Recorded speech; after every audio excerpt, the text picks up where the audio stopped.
you truly free?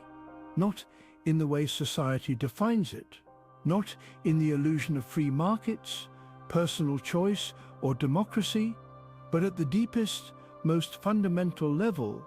Do you control your thoughts, your desires, your fate, or are you a prisoner, unknowingly bound by invisible chains?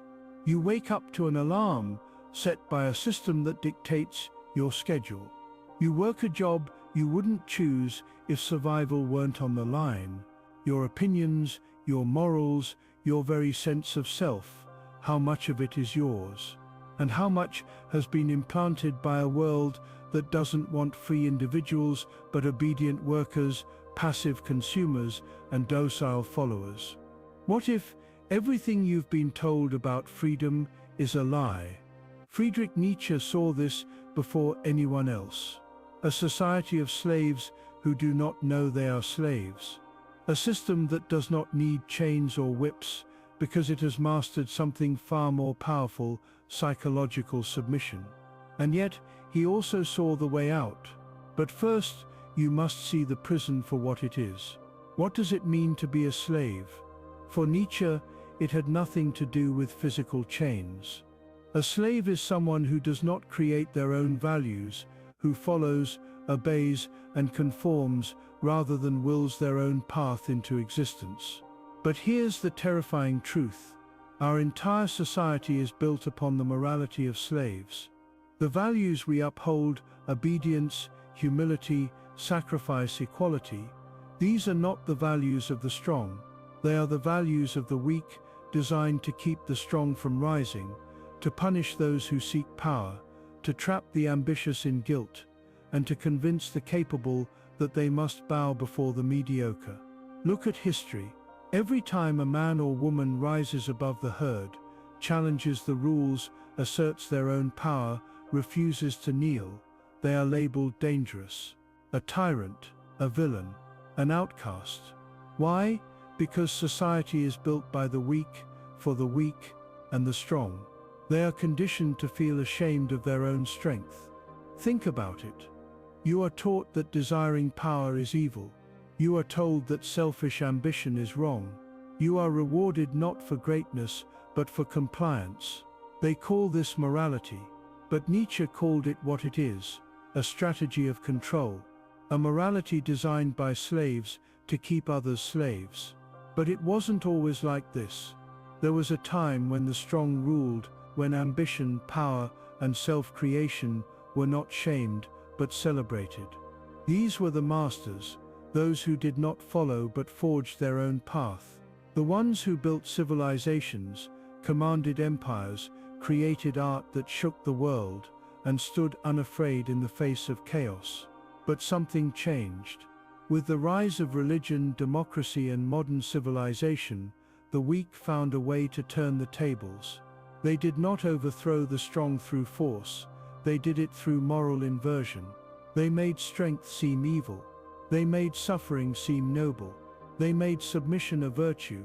They told the powerful that they must be ashamed of their own power, that to lead is oppressive, that to dominate is cruel, that to pursue greatness is selfish.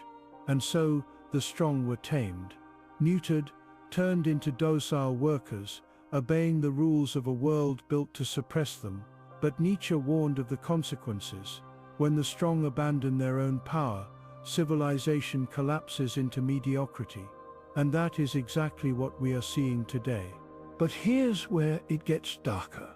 This new slavery is worse than the old. Because at least the slaves of the past knew they were slaves.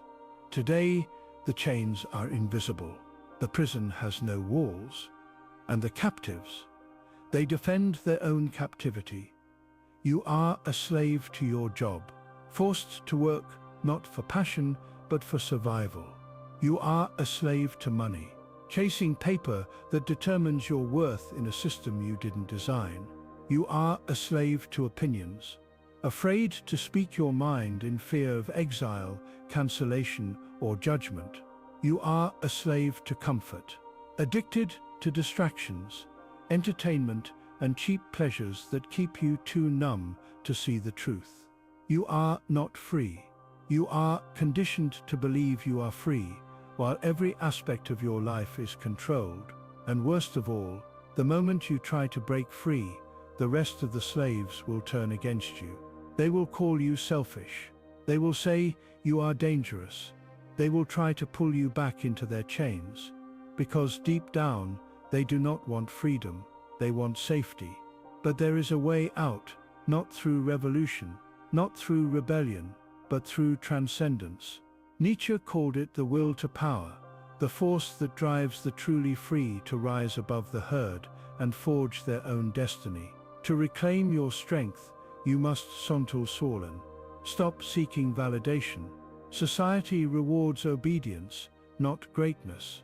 Stop apologizing for wanting more. To Sontul-Swalen, reject slave morality, self-sacrifice, humility, guilt. These are chains. Let go of the values designed to keep you small. 3 Sontul-Swalen. Embrace power, not power over others, but power over yourself. The power to create, to dominate your mind, to rise above mediocrity. 5 Sontul-Swalen. Become your own master. Write your own values. Choose your own path. Build something so strong that society cannot break it. 5 Sontul-Swalen. Accept exile. The herd will always hate those who refuse to kneel. Let them hate, because the moment you stop fearing exile, you become untouchable. You stop being a slave, and you finally become what Nietzsche saw as the future of mankind, the Übermensch. Are you brave enough to break free? Most people will watch this video and dismiss it. Most people will return to their distractions, their comforts, their chains. But a few will feel something stir inside them. A whisper, a hunger, a buried instinct that has been suppressed for too long. To rise, to claim power, to live without chains. The question is, are you one of them? Or will you go back to sleep? The choice is yours.